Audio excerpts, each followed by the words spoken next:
Good evening, students. How are you today? I hope everybody's doing wonderful. We are now commencing our English online class. It is Thursday, 9 o'clock, and I hope everybody was able to connect successfully. We have Mr. Felix already present. Excellent. Welcome, Mr. Felix, Anai, Jocelyn, Leo, Livni. Well, Livni not yet. Mario. Welcome, Mario. We got Edward and Samantha. We're missing a few people, but hopefully they will join us later. For the time being, we are recording today's session so that anyone who is unable to connect can watch the class at a later time. I noticed that every one of you did pretty good. You put your conversational practice on your WhatsApp chat. I noticed that, let's see, for example, from the people that are connected here, I see several examples. For example, here, let me go back. Everybody was describing their area, remember? So if everybody's describing their area, we indicated here at the end of the last class that we wanted everybody to participate in describing with descriptive adjectives. Remember, we did this part where we analyzed different bedrooms. For example, the apartment, it was small, comfortable, convenient, it was closed. Okay, the living room was the favorite room because it was sunny and warm, it was peaceful, it was cozy, it was ideal so that you can do your work. Remember, the couch was soft, it was a large, soft green couch. The fireplace was an old brick fireplace. The table was a small wood table. The lamp was a charming modern lamp. Basically, what we did was we described in the last lesson, we described using comparative adjectives and superlative adjectives, which is great. Now, the idea, I said, describe the most comfortable area at work or home using descriptive adjectives, level 3. Remember, I said level 3, not level 1, level 3. Tell me right now what you will describe, and everybody describe their area. I will describe my work area at home, said Jocelyn. I will describe my homework area, leave me. Mario, I will describe my bunk bed. Gabi said, I will describe my room. Leonardo said, I'm going to describe the place where we eat. Edward said, I will describe my work area at home. And Felix said, I will describe my room. Anai said, I will describe in my room work area. Okay, so in her room, her work area. Everybody was describing their areas. Everybody was describing their area. And so here's the first example, okay? I went in here and gave you a picture of the work area, my work area, okay? Right here you see a big table, a round circular table. Here you see the chair. Here you see a printer. You see a 55-inch TV. You have laptops, several laptops. Where you see my microphone or my audio phones, and you see my football, right? So these are different things. But after that, I put in my description. I said, this is my work area. I said English.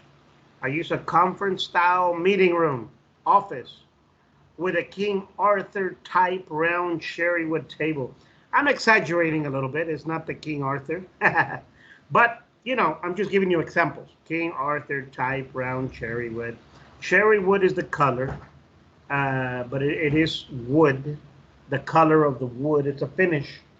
Comfortable orthopedic office chair. So here, I'm going in and saying, oh, these chairs are orthopedic. They are. They're very comfortable. So you can say they're orthopedic, no problem. And then I put, when I work, I connect online from a Dell laptop. I use Dell, okay? I said, when I work, I connect online from a Dell laptop. Give me one moment. I'm having a student that cannot connect.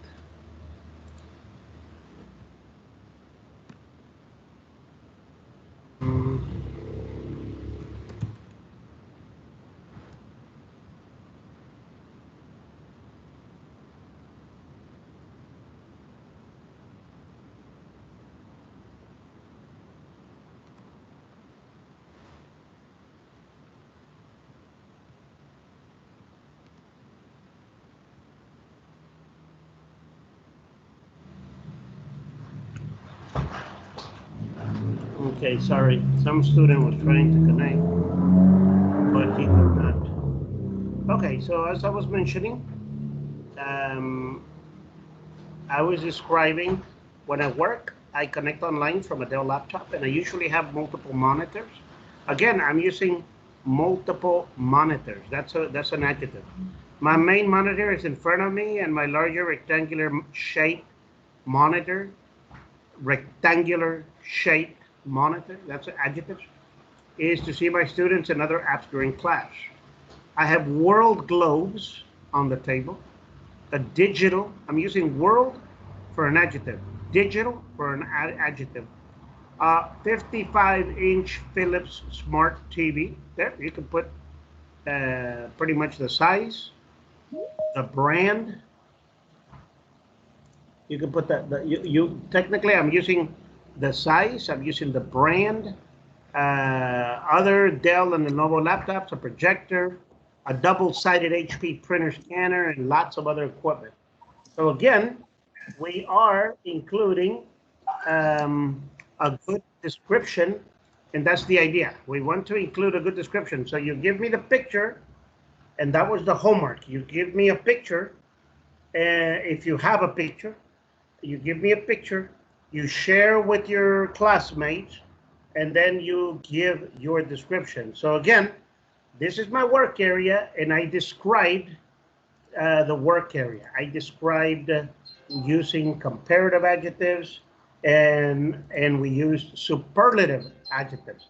That was the lesson, okay? So I gave that homework on Tuesday, and we have Jocelyn's description first, and she has her picture. This is Jocelyn's work area. Okay, you can see Jocelyn's work area, which is excellent. Jocelyn, can you give me, can you read, please, your description of your work area, please? Sure. My study area is a small white on the second floor. No, sorry, a small white stay on the second floor of my house. I use a medium-sized piece of white wood as a desk and an uncomfortable yellow plastic chair. On the desk, I always have a Lenovo laptop and a black keyboard and mouse. My planner and to-do list are always there, along with my white headphones. A small purple plastic pencil organizer, some small notebooks, a brown cardboard box where I keep papers and rulers, a clear plastic folder, and a white plastic board.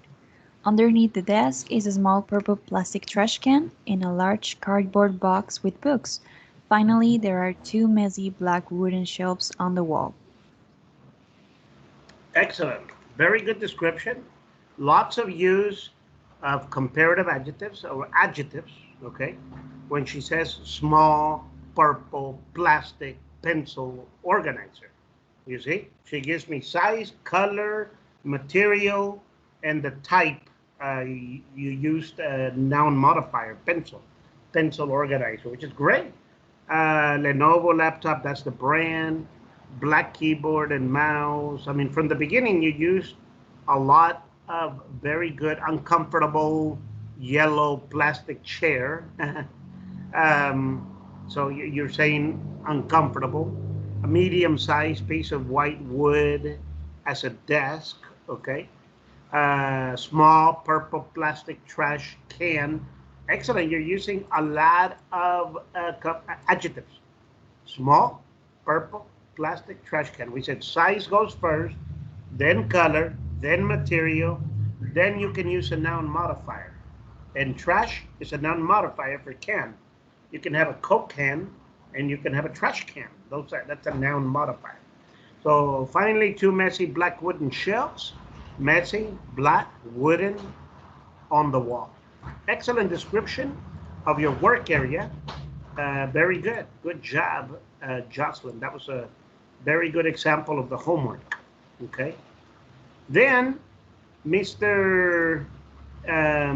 Mario is describing his bunk bed. This is a picture of Mr.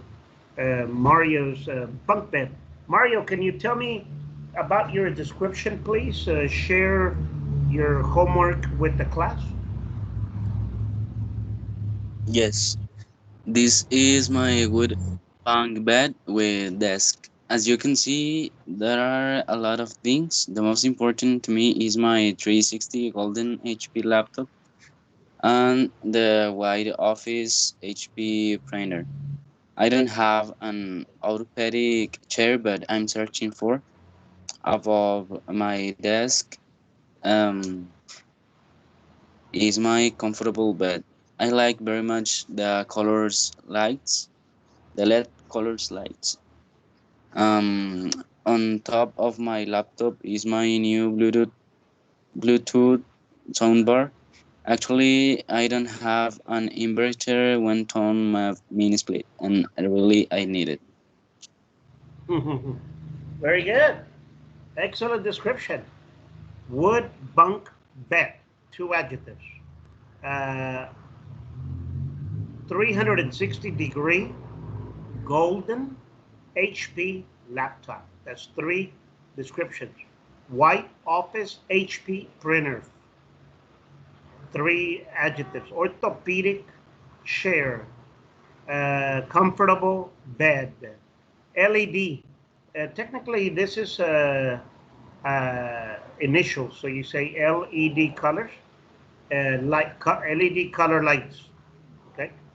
Just remember, adjectives are singular, so LED color lights, singular color. On top of my laptop is my new. New is a adjective, Bluetooth, sound, and then bar. Excellent. You got three different adjectives to the noun. Actually, I don't have an inverter, 110 Mavi mini split, and I really need it. Excellent, very good. I love it. Good description, and you have a very, very interesting bunk bed work area. I like it. Printer, computer, bookshelf, everything looks pretty good.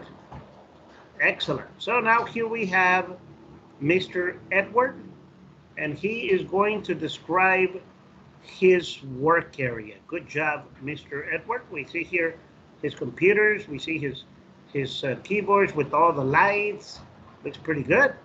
We like the picture. Looks pretty good. Mr. Edward, what is your description, please? Okay, this is my work area at home. I use my room as a work office, and I have an old steel and wood desk with an Uncomfortable? uncomfortable dining room chair. On my desk, I have a powerful desktop with two monitors. My main monitor is to my right because the space begins smaller, it has better quality, and the other monitor is just because it's large and I can put the class and not get too distracted. But it is difficult because my mousepad, and keyboard has have lights, and apart from that, my keyboard, being mechanical, makes a lot of noise. Bad selection for online class. Okay, very good. So I like your computer setup here. This is excellent for class, everybody. Because if you have the class on one monitor, like let's say he's watching on this monitor, he can see the students on this monitor, or if he has to answer, maybe sometimes we use WhatsApp during the class. So if he wants to comment, that you can see the comments on the left from his WhatsApp. So this is good. I like it. Very good description too. He's using a lot of adjectives: old, steel, and wood desk, uncomfortable dining room chair, powerful desktop, main monitor, smaller, better quality, large. Uh, uh, Very good description. Okay. So, very good choice of vocabulary words. Good job, Mr. Edward. Keep up the good work.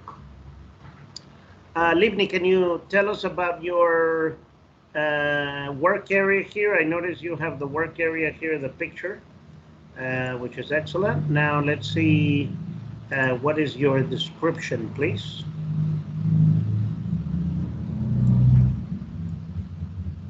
This is my homework area where I do almost all of the tasks that are assigned to me most of the time.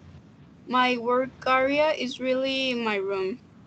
In my room, I have a small white plastic table with the Corona Extra logo that my brother and I work on daily. The place I used to sit is my bed and altar. ¿Cómo se pronuncia eso, teacher? Although It is very comfortable and tentative. tentative. Tentative. I don't usually fall asleep while working on something. The space I used to study is very limited, and I always have a lot of books and notebooks everywhere. I have a small Chromebook computer, which is the computer I work with. My brother and I have the same model, only we each have their own computer. Behind my brother's study area, or rather, the other half of his table, there is a bookcase that is full of books of different kinds, from the school and extra books that have nothing to do with our studies. For my computer equipment to study, I always have a hearing aid because my brother and I share a room and the charge of each equipment. Excellent. Very good.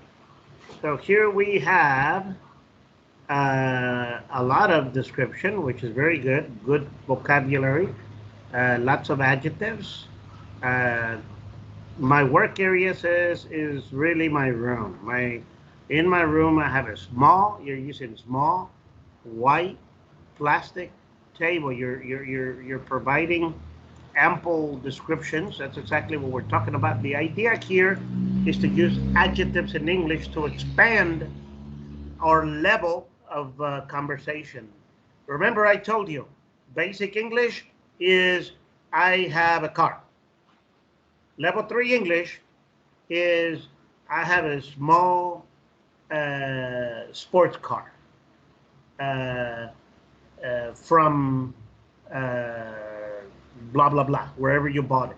So the idea is to expand, to use more descriptions to paint a clearer picture of your object.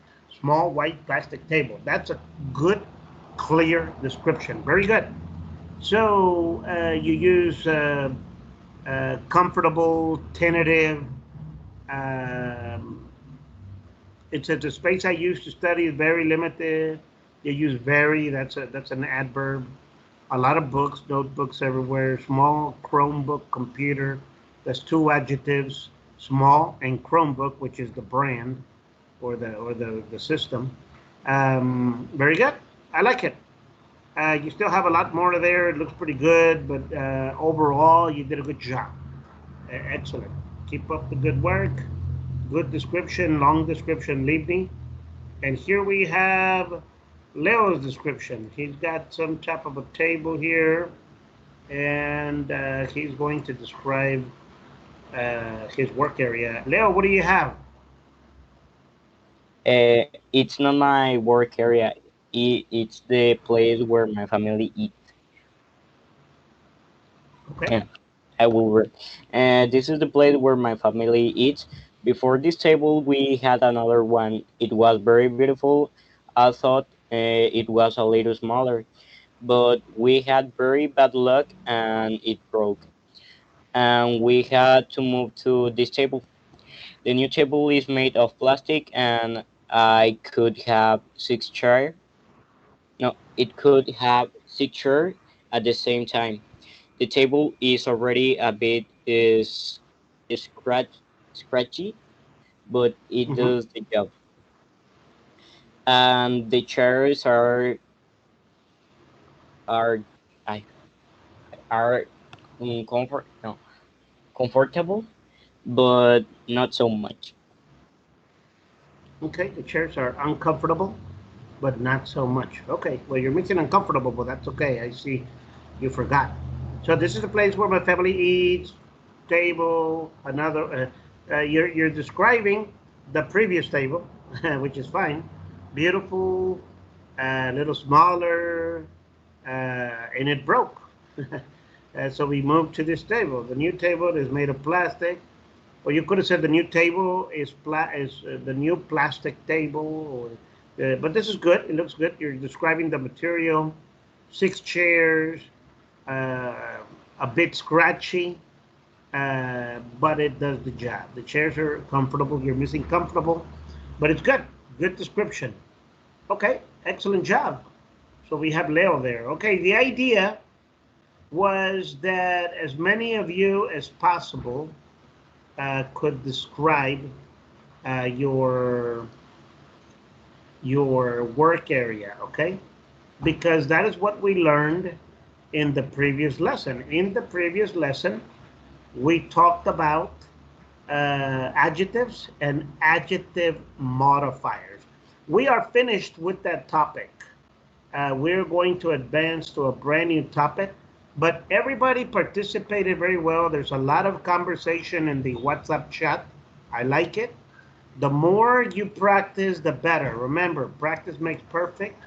It is not about memorizing, it is about using what you learn to speak English and talk about your life. Talk about what you do. Talk about your school. Talk about your work. Use the vocabulary that you learn in class to describe real life events, okay? I need you to keep it up.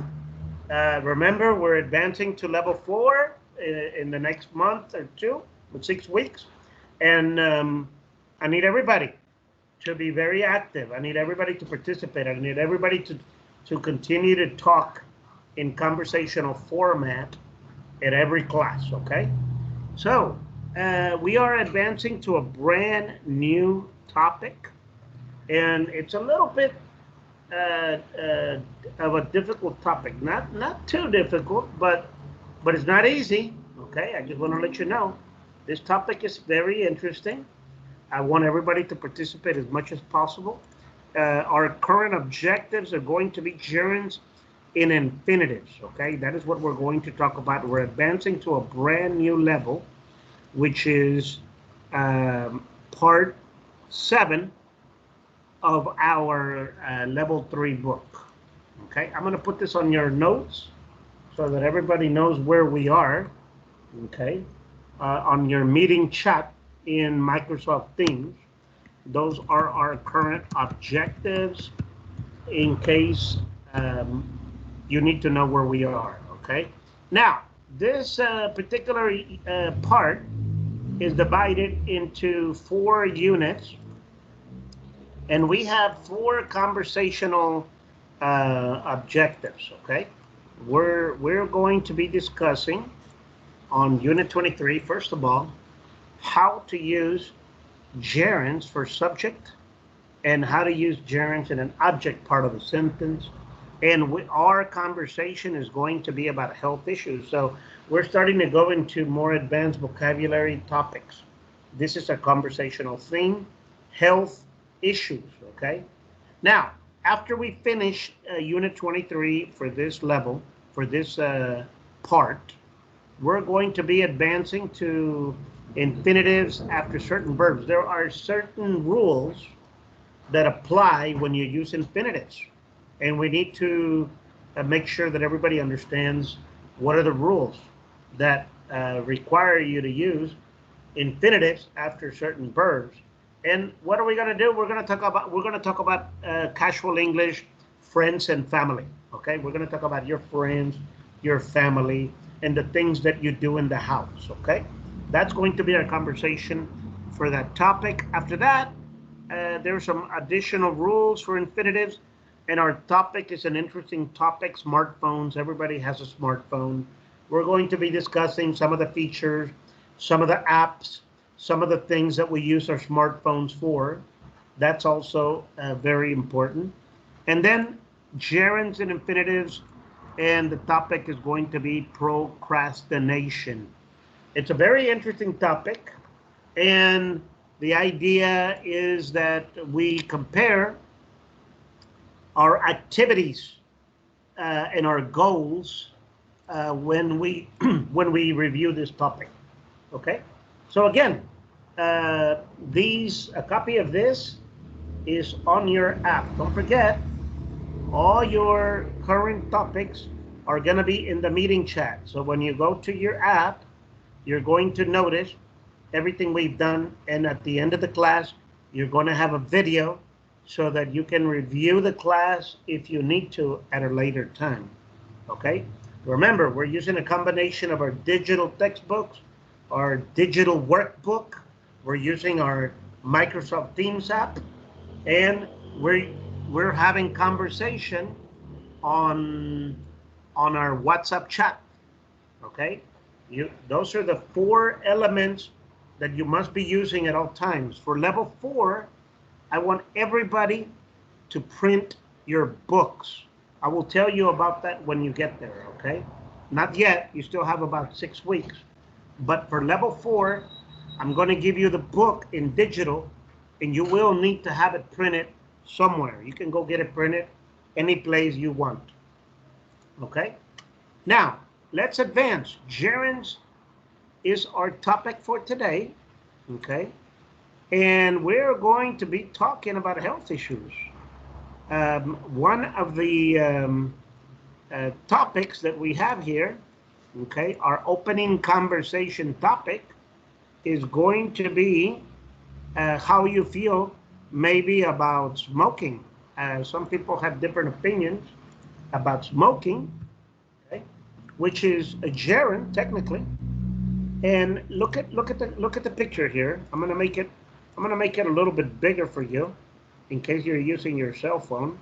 Look at the picture, okay? And let me ask you a question, Leo. Okay, well, let me begin. I'm gonna begin in order here, okay? I have Edward at the top of the list. Edward, why are the people standing on the ledge of the building? Why are the people standing on the ledge of the building? This is the ledge. Ledge.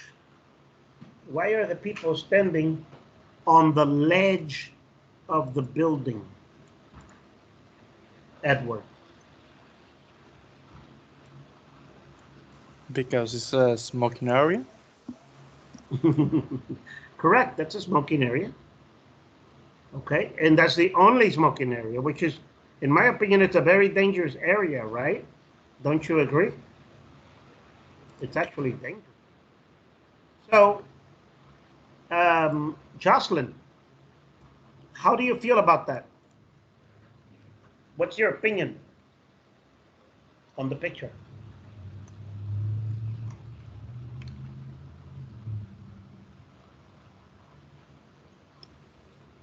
I think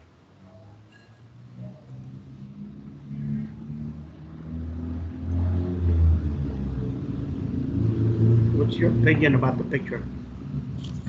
that maybe it's how do you say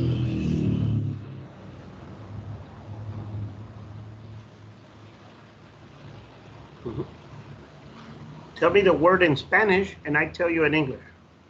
Vicio. Like, I think well, it's a vice. vice? Vice. Mhm. V is in Victor. V-I-C. Vice. Vice. Okay. They have a strong vice on smoking, Mm. and that's why they are standing there even when it's really, really dangerous being there. Okay. Very good. Very good. Ali, do you have a comment?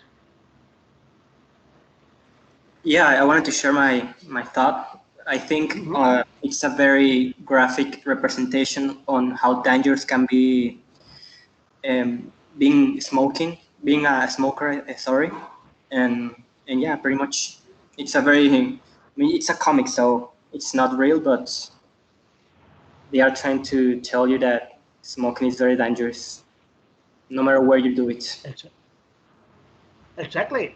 And that opinion, I mean, that word that you use, graphic representation.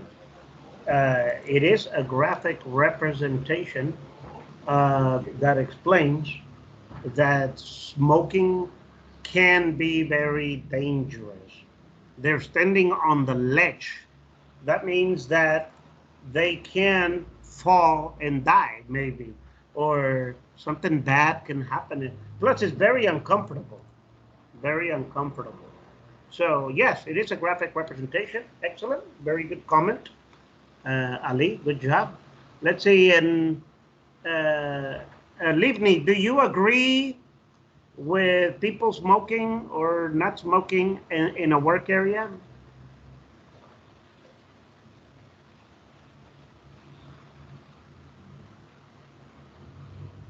I'm disagree that the people smoke in a work area because they don't just put in danger themselves.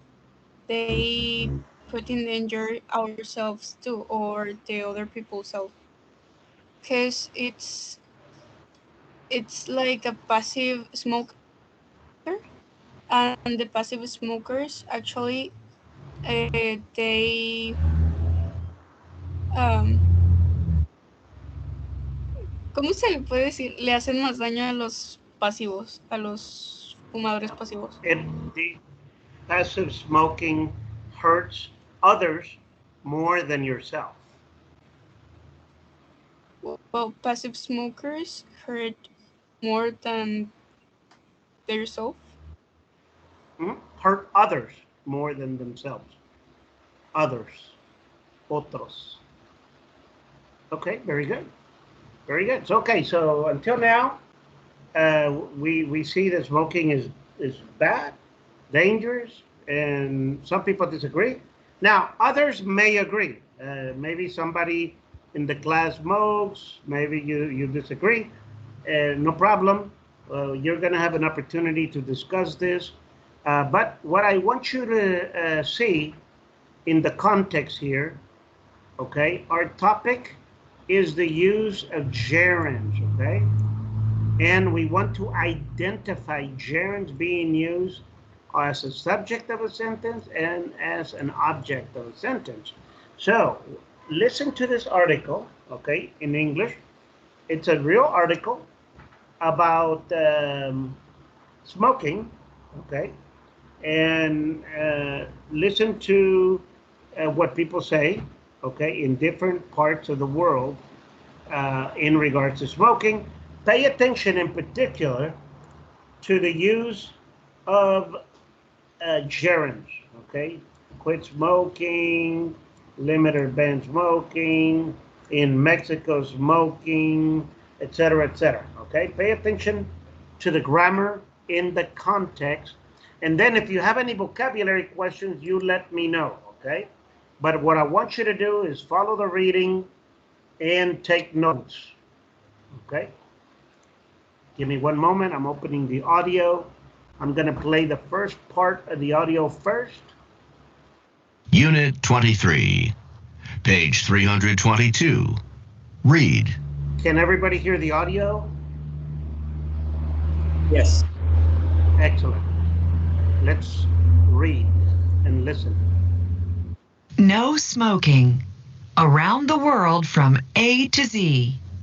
In the past few decades, life has become more and more difficult for people who enjoy lighting up. At the same time, it has become more comfortable for people who don't smoke.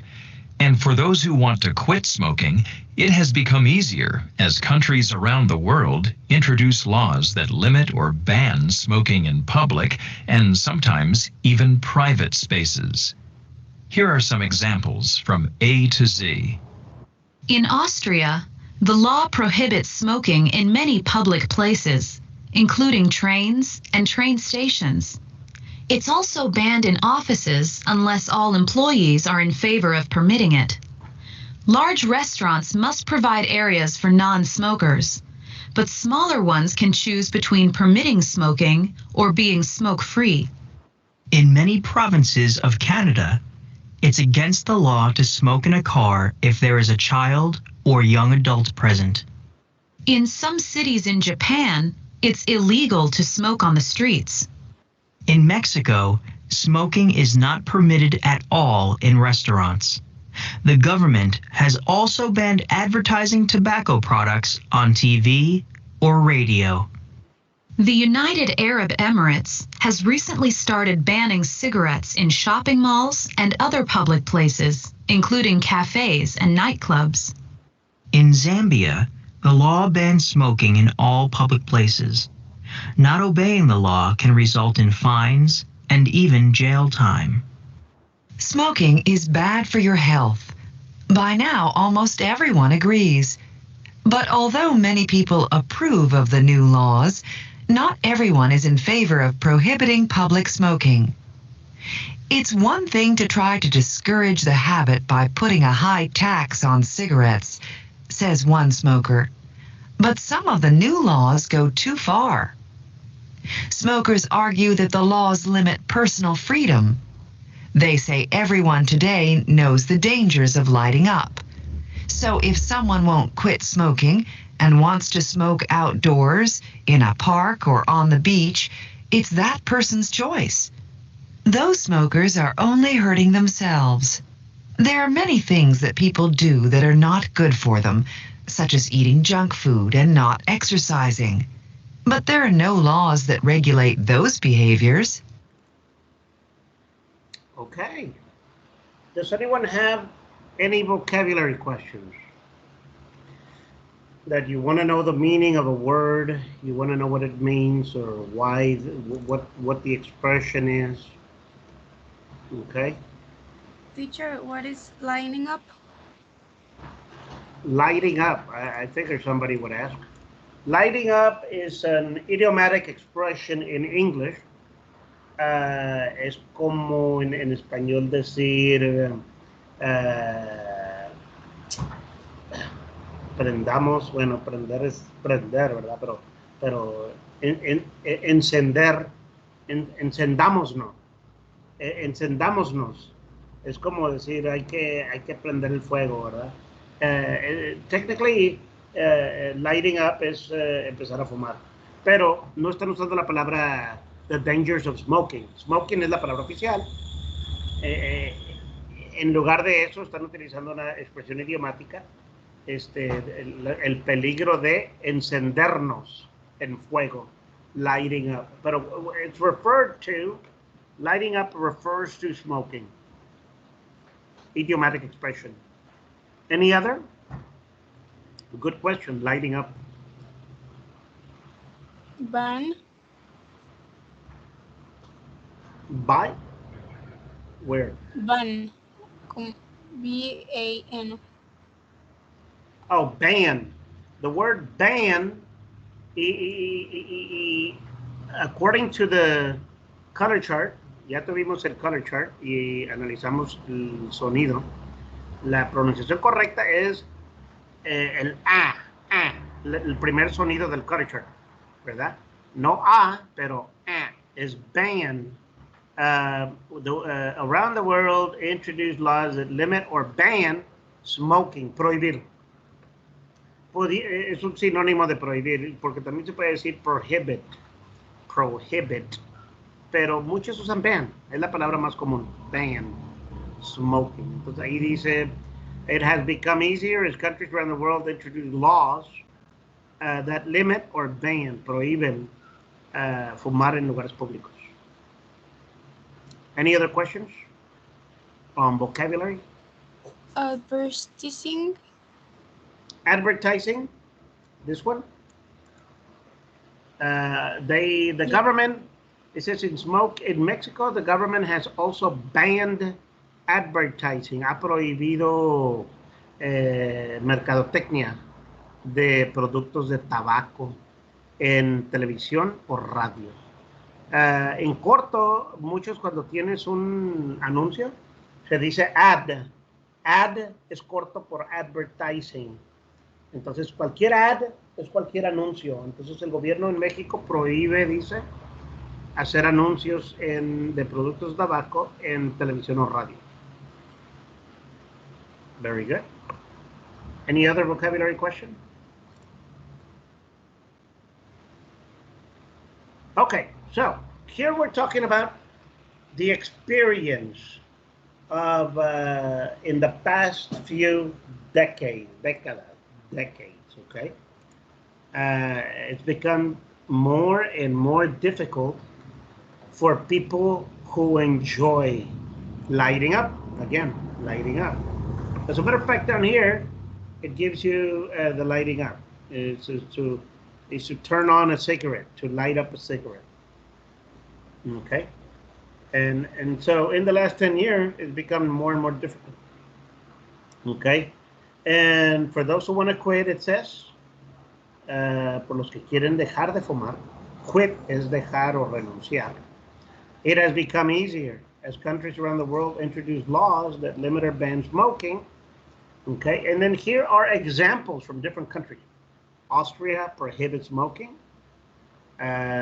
It also banned smoking in offices unless all employees are in favor. ¿Qué significa esto? Unless all employees are in favor of that. A menos de que todos los empleados estén a favor de permitirlo. Correct.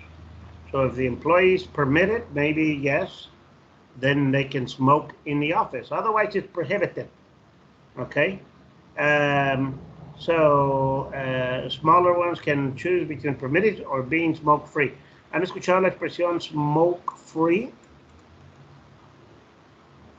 Libre de humo. Smoke-free es un lugar libre de humo. Free puede ser algo gratis o en ciertos contextos puede ser libre, ¿verdad? If you're free to do something, estás libre para hacer algo. Ahora tienes que ponerle contexto. Si algo es free, it has no cost, it's free, entonces no tiene costo, es gratis. Entonces hay que ponerle atención al contexto. De acuerdo al contexto puede significarse gratis o libre de. Okidoki. In many provinces of Canada, it's against the law to make smoke in a car. So here you cannot smoke in the car. It's illegal, especially if there is a child. There are laws that protect the child. Okay, in Japan, it's illegal to smoke on the street. You cannot smoke on the street in Japan. In Mexico, we talked about banned products on TV or radio, no advertising. In the United Arab Emirates, they began banning cigarettes in shopping malls and other public places, okay, including nightclubs, clubs nocturnos, ¿verdad? Antros. In Zambia, the law bans smoking in all public places. All es todo. Todos los lugares públicos, okay? And it's very important that you obey the law because you can have, ¿qué significan fines? ¿Alguien me puede decir? In Spanish, what is a fine? Multa, infracción. That's a fines. So, no obedecer la ley puede resultar en multas o infracciones o hasta tiempo en la cárcel. Jail time. Jail is cárcel. Okay? No smoking. Smoking is bad for your health, it says. We know that. Almost everyone agrees, todos están de acuerdo, that smoking is bad for you. But people approve of the new laws. Not everyone is in favor of prohibiting public smoking. Hay algunos que no están a favor, dice, de prohibir fumar en público. It's one thing to try to discourage the habit by putting a high tax on cigarettes. High tax. ¿Qué significa tax? ¿Alguien sabe? Impuesto. Impuestos. Correcto. Dice, es una cosa tratar de desanimar el hábito al imponer impuestos altos en los cigarros, dice un fumador. Pero a veces las leyes se van muy lejos. Sometimes some of the new laws go too far. They limitan personal freedom. Limitan los derechos de ser libre, ¿verdad? They say everyone today knows the dangers of lighting up. So if someone won't quit smoking and wants to smoke outdoors in a park or on the beach, it is that person's choice. Dice, debe ser la opción de la persona si quiere fumar afuera, en un parque o en una playa. Porque según él, pues nada más se están lastimando a ellos mismos. Okay? So, y claro, la expresión famosa de un fumador, ¿verdad? Lo comparan siempre a comer comida chatarra. Dice, hay otras cosas que la gente hace, ¿verdad? Que no es bueno para ellos, como comer comida chatarra, dice, such as eating junk food. Junk food es comida chatarra. Y no hacer ejercicio, dice, not exercise. But there are no laws, pero no hay ninguna ley que prohíbe o regula esos comportamientos. La palabra behavior es comportamiento, ¿ok? Muy bien, si hicieron nota del vocabulario, pues ya tienen un montón de vocabulario nuevo. Y pues claro, pongan atención a que en algunos casos el gerund viene al principio de, es el sujeto de la oración, smoking is bad, ¿verdad?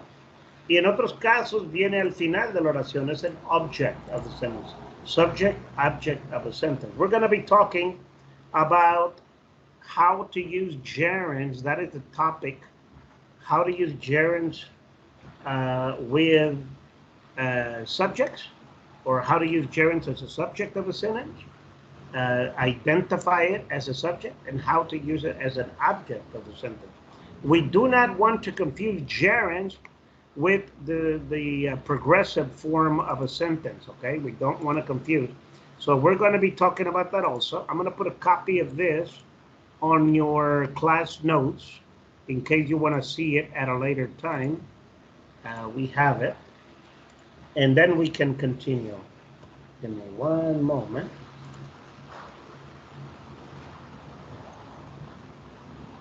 And we're going to need to refer to this article a few times during our lesson today, so you can see the screenshot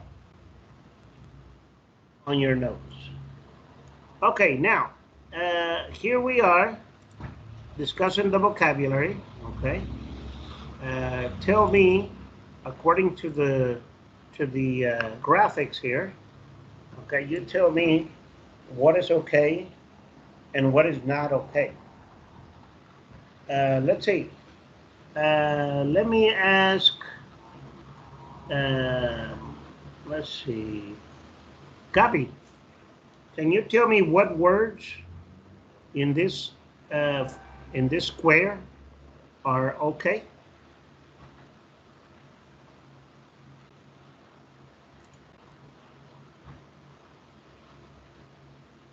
Ms. Gabi Cruz, Galicia. Yes.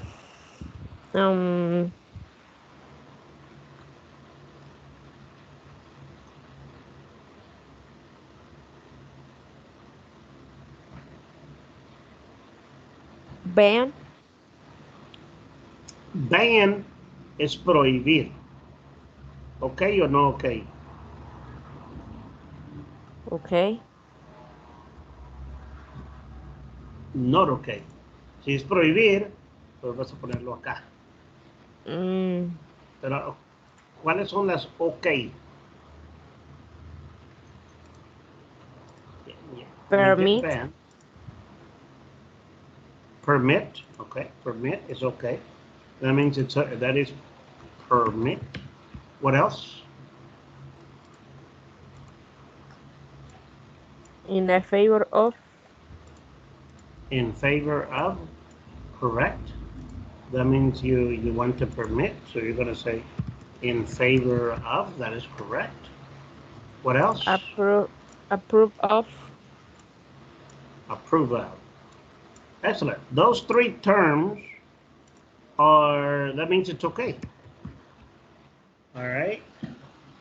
And, well, Gabi, can you finish it? What is not okay?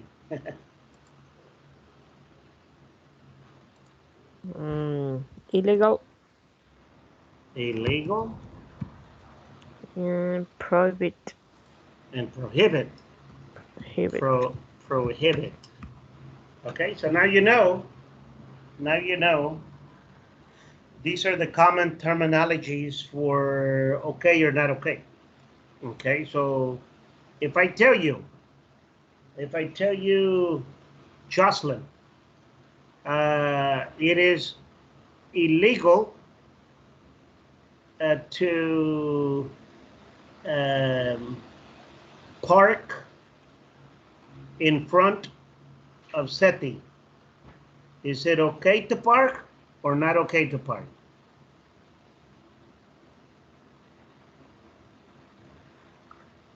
It is illegal to park in front of CETI. Is it okay or not okay? Oh, it's not okay. It's not okay. Okay. Now, if I say, I approve using notes in your final exam, Leo, is it okay or not okay? I approve using notes. That means it's okay. If I say, I approve using notes in your final exam, that means it is okay to use notes on your final exam. Okay, if you say, Anaí, I am in favor of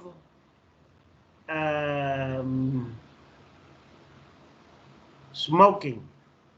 Does that mean it's okay to smoke or not okay to smoke? I am in favor of smoking. Does that mean it's okay to smoke or not okay? Not okay. In favor of smoking? No. Okay or not okay? No me escuchó. In favor of smoking.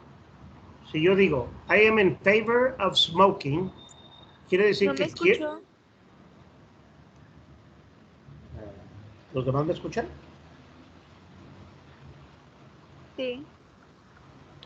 Ok, ahora, si yo digo, I am in favor of smoking, quiere decir que pienso que smoking es okay o not okay. In favor of. Okay. Okay, very good. Which is right here. So yes, it is okay. Excellent. So it's just a matter of getting familiar with the terminology. We're going to be recycling these terms on this unit. Okay, so I'm gonna include a copy of this on your notes also. This is a very good way, a very dynamic way of learning the vocabulary. Okay.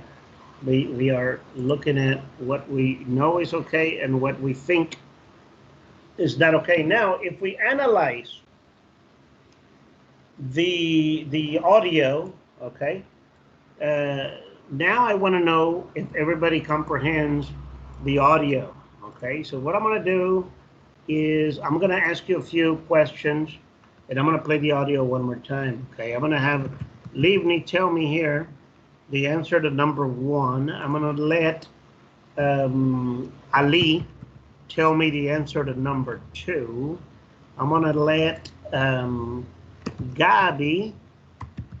tell me the answer to number 3. I'm going to let Mario tell me the answer to number 4, and so on. I'm assigning people to everything here. Leo's going to do number 5. We're going to let Felix, Felix is not here. Jocelyn do number 6. And in the end, let's see, we got Edward. Okay, so listen to the audio one more time and try to locate the answer, okay? Remember, pay attention to the audio because it might be a little tricky, okay? Pay attention to all the details in the audio because the audio may be a little bit tricky. Okay, here we go. In the past few decades, life has become more and more difficult for people who enjoy lighting up. At the same time, it has become more comfortable for people who don't smoke. And for those who want to quit smoking, it has become easier as countries around the world introduce laws that limit or ban smoking in public and sometimes even private spaces. Here are some examples from A to Z. In Austria, the law prohibits smoking in many public places, including trains and train stations. It's also banned in offices unless all employees are in favor of permitting it. Large restaurants must provide areas for non-smokers, but smaller ones can choose between permitting smoking or being smoke-free. In many provinces of Canada, it's against the law to smoke in a car if there is a child or young adult present. In some cities in Japan, it's illegal to smoke on the streets.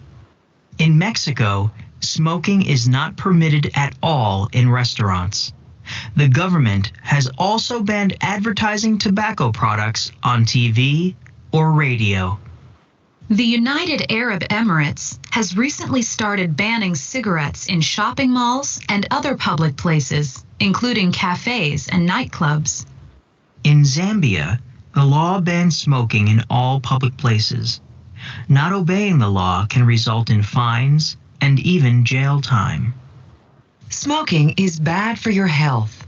By now, almost everyone agrees. But although many people approve of the new laws, not everyone is in favor of prohibiting public smoking. It's one thing to try to discourage the habit by putting a high tax on cigarettes, says one smoker. But some of the new laws go too far. Smokers argue that the laws limit personal freedom. They say everyone today knows the dangers of lighting up. So if someone won't quit smoking and wants to smoke outdoors, in a park or on the beach, it's that person's choice.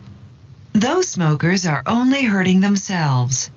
There are many things that people do that are not good for them, such as eating junk food and not exercising.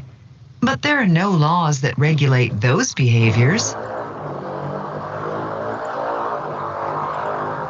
Very good, excellent. So, Libni, can you read number 1 and tell me the answer, please?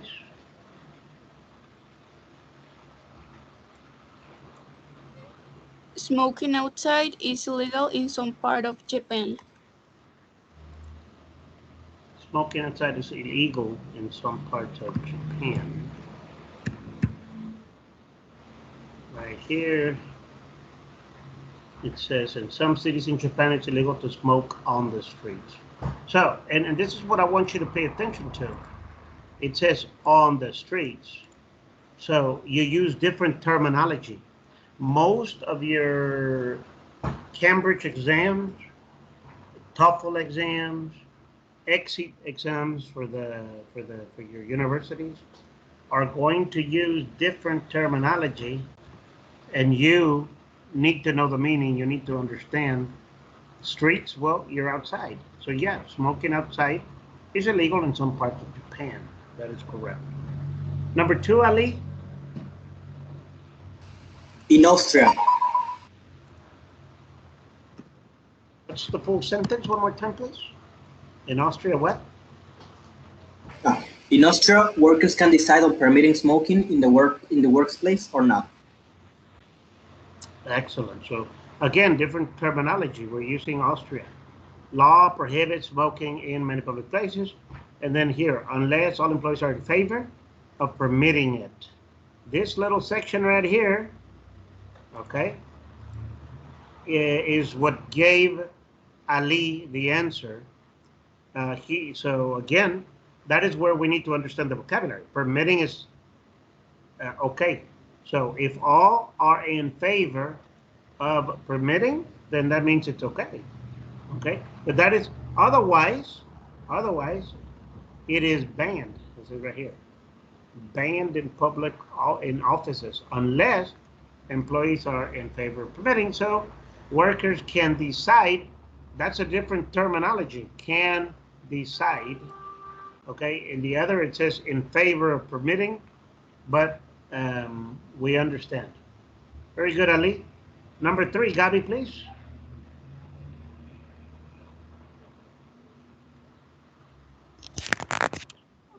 In parts of Canada, smoking is sometimes banned of people's own property.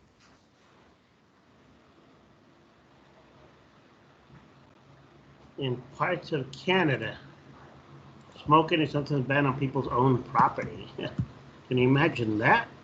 In your property, you cannot decide if you can smoke or you cannot. Okay, especially in this case, it says if you have a young adult present, and in the writing it says people's own property. So you imagine is the house, right? You imagine, but no, property is also your car. Your car is property, and here it says the law is against smoking in a car if there is a child. Car is property also, not only the house. Okay, very good, Gabi. Excellent. That was kind of tricky. Number 4, Mario. Breaking non-smoking laws is a very serious crime in Zambia. Zambia. Okay, that's correct right here. Very serious crime because now it doesn't say it in those words, but it can result in fines or even jail time. So that means it's a crime. Jail time, technically you go to jail. That's only criminals go to jail. So that makes it a crime. Very good. Excellent. So good job, Mario. Leo, what about number 5?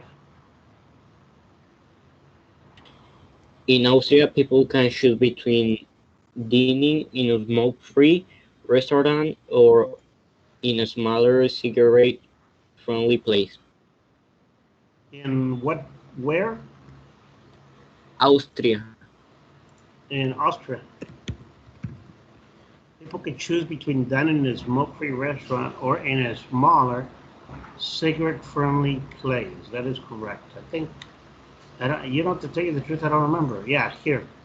That is correct. You're looking at large restaurants must provide areas for non-smokers, but smaller ones can choose between permitting smoking or being smoke-free. So you can divide it. In the United States, at first, in the 1980s and 90s, you can have a smoke area in McDonald's and a non-smoking area in McDonald's.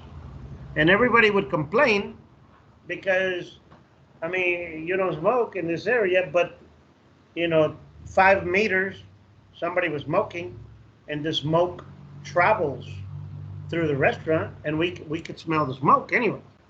So people would complain, hey, well, this is not the smoking area, but it smells like smoke because the smoking area stinks. So yeah.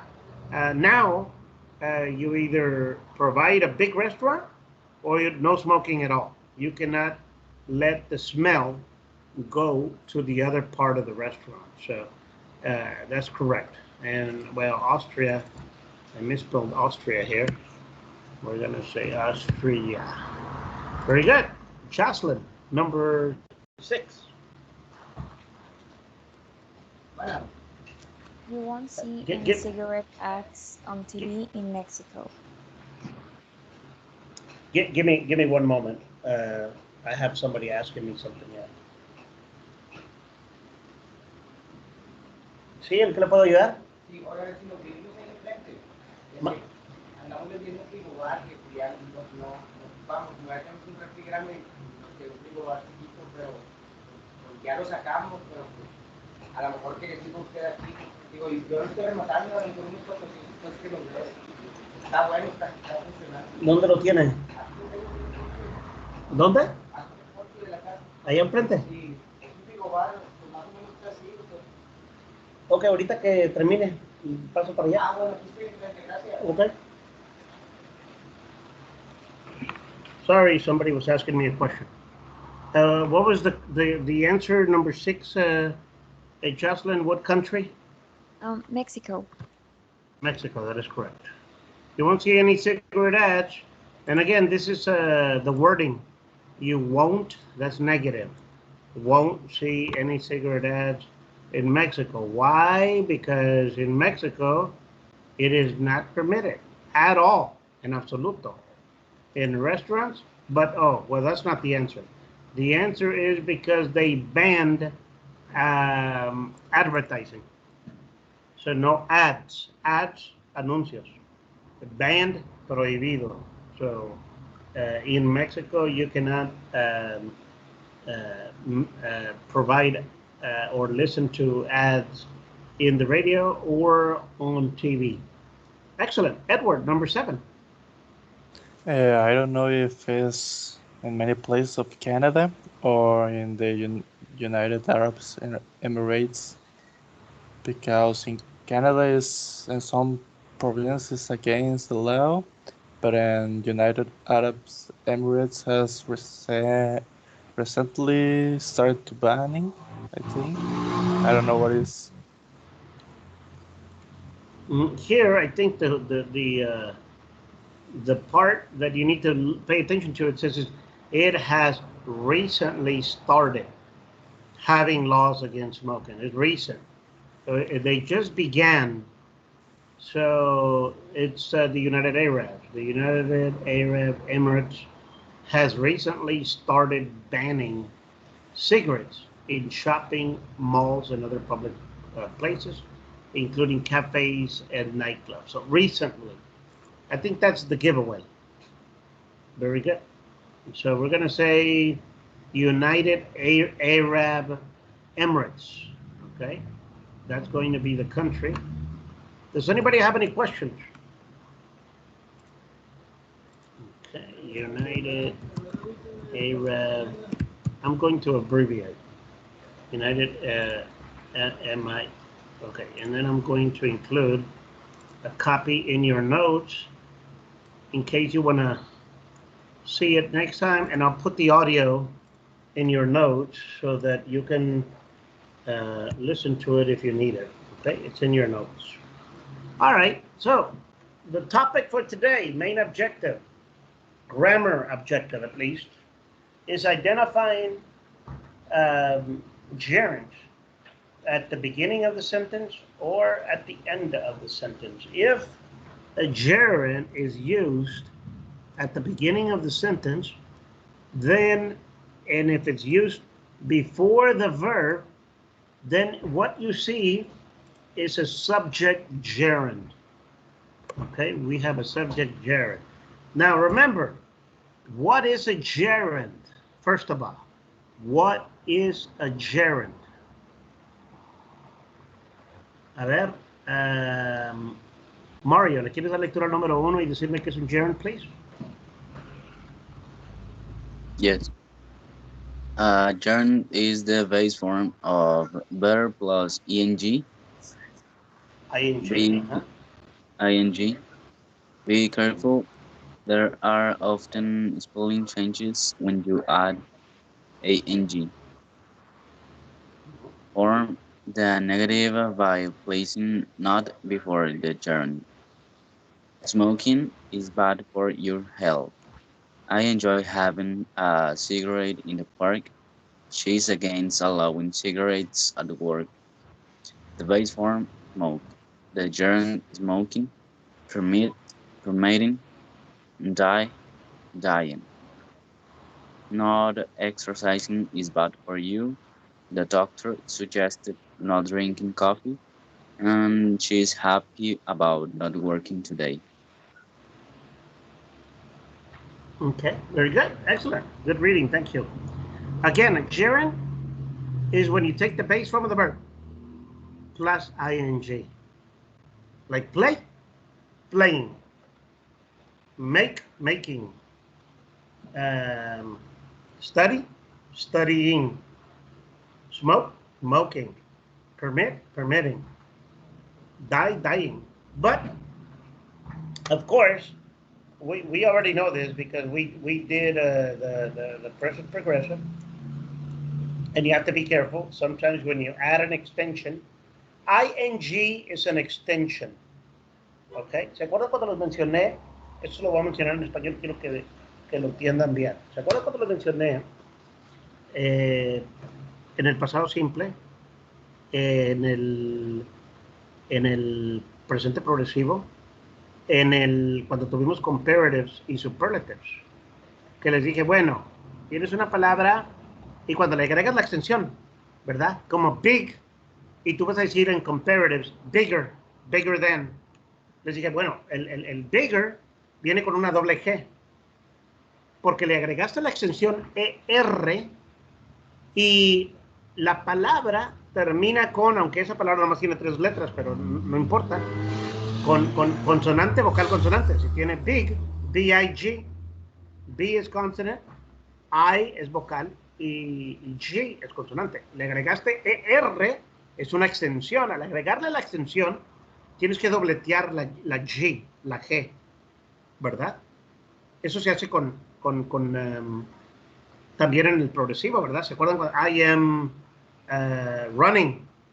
Y tú tienes I am es el auxiliar en este caso, run es el verbo, le agregaste ing al verbo porque lo convertiste en progresivo, le agregaste una extensión de ing, al agregarle la extensión ing es run, R es consonant, U es vowel, N es a consonant, o sea, así que tienes que dobletear esa consonant, running, ¿ok? Había algunas excepciones a esa regla, como play, ¿verdad? Play es L, consonante, A, vocal, Y. Y ahí no dobleteas la Y, nomás pones ING. ¿Por qué? Porque se mencionó. La excepción a la regla es que cuando tienes una Y después de una A, no se hace, ¿verdad? Entonces, sí hay excepciones a esas reglas, pero en la mayoría de los casos, si tienes vocal, consonante, vocal, como aquí estamos viendo en permit, termina con M-I-T. No tiene que ser de 3 letras nada más, ¿eh? También, en alguna ocasión, algún alumno me dijo, teacher, es que esa palabra es más larga, tiene 2 sílabas, y usted me dijo que es con las cortas. No. A lo mejor vimos muchos ejemplos con palabras cortas, pero no. Es con cualquier palabra que termine con consonante, vocal, consonante. En este caso, permit tiene 2 sílabas, permit. Pero la última sílaba, la que estamos poniendo la atención, antes de agregarle la extensión, es M-I-T. M, consonant, I, vowel, T, consonant. Así que vamos a dobletear la T. Okidoki. Any questions, anybody? Esto se hace con técnicamente cualquier palabra en inglés donde le agregues una extensión. La forma base de la palabra es smoke, permit, y pues le agregas ing, pero los últimos 3 son MIT. ¿Qué vas a hacer? Double T. P-E-R-M-I-T-T-I-N-G. Okidoki. Negative is very easy. Solo pones not. O sea, Smoking? Not smoking. Drinking and driving? Not drinking and driving. Working? Not working. O sea, muy fácil convertirlo en negativo. Very, very easy. But again, a ver, contésteme esta pregunta. ¿El gerund es un verbo? Cuando es gerund, ¿sí o no?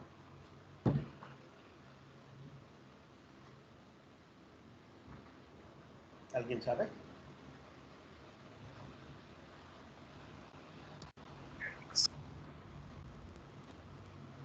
No. Mori, aprendiste. No, correcto. No. El gerund, estamos utilizando un verbo, pero cuando le ponemos el ing y lo utilizamos del lado del sujeto, del objeto de una oración, ¿ok?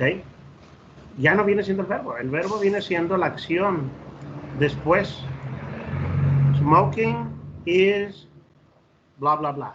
O smoking causes blah, blah, blah. ¿Ok? Si el gerund viene después de el verbo, pues viene siendo un object. Esa es la diferencia entre subject y object. Ya tuvimos esa clase previamente. Any gerund that comes before the verb is a subject. Any gerund that comes after the verb is an object of the sentence. Okie dokie. So again, it is not the verb. It is an action converted to a noun. Leo, what is the definition of a noun? A noun is the name of a person, place, thing, animal, or idea. Correct. So, what is a gerund? A person, a place, a thing, an animal, or an idea, Leo? What is a gerund? What type of noun? Not a person. It's an idea. Correct. That is where the category idea comes from. Okay? A gerund is not a person. It is not a place. It is not an animal or a pet. Okay? It is not a place. So it's an idea. Okay? It's an abstract noun, not physical. Okay? And that is what we are focusing on this week. We need to have more and more practice on the topic, okay? Now, let's go on to number 2 here before we finish. It's a little long, so I need somebody that can read fast. Who wants to read number 2, please? Volunteers? I can if you want. I'm down. Ali, please. Yes. Excellent, Ali. It will be letter A. Number 2, letter A, the yellow part, the entire yellow part. Okay. Well, a gerund is a verb that we use like a noun. A gerund can be a subject of a sentence. It is always singular. Use the third person singular form of the verb after gerunds. Be careful. Do not confuse gerunds with the progressive form of the verb. B. A gerund can be the object of certain verbs. Use a gerund after these verbs. Admit, consider, keep, resist, advise, deny, like, risk, appreciate, dislike, mind, start, avoid, enjoy, miss, stop, can't stand, finish, quit, and suggest. We often use go plus gerund to describe activities such as shopping, fishing, skiing, swimming, and camping. Then an example is eating junk food makes me sick.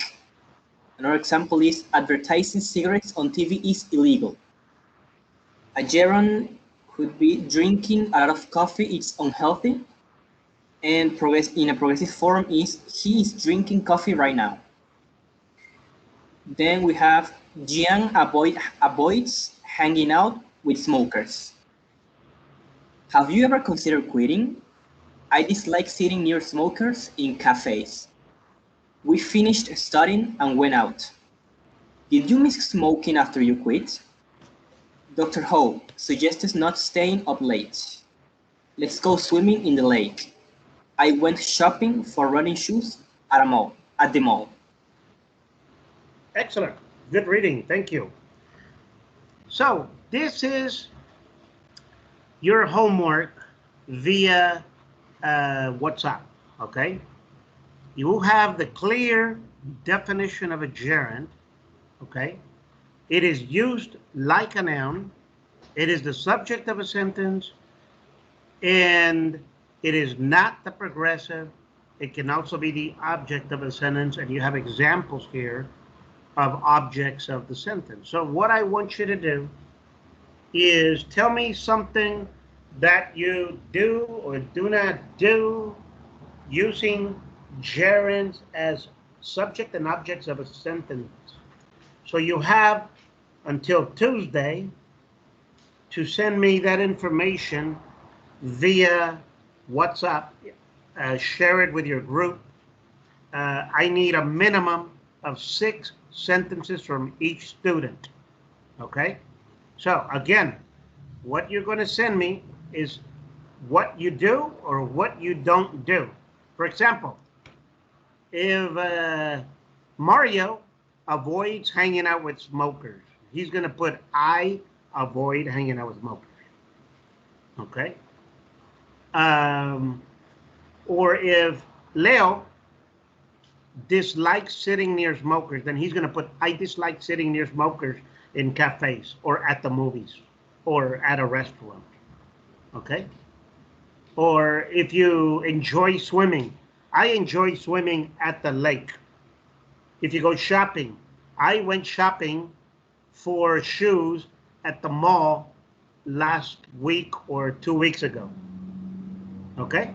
Anything you do not do, enjoy, don't enjoy. I need 6 sentences from each student next class. At the beginning of class, I will review your comments, and we will continue with this topic on Tuesday. Thank you for connecting to our class. We're finished for today. Have a wonderful day. Have a great weekend. I will see you on Tuesday at the same time, everybody. Bye-bye. See you. See you next week. Have a great day. Yeah, teacher, if you have any excuse me, questions, you can stay. Yeah. Can I have a word after everyone leaves? Yes. See you soon, teacher. Bye. Bye, Jocelyn. Have a good one.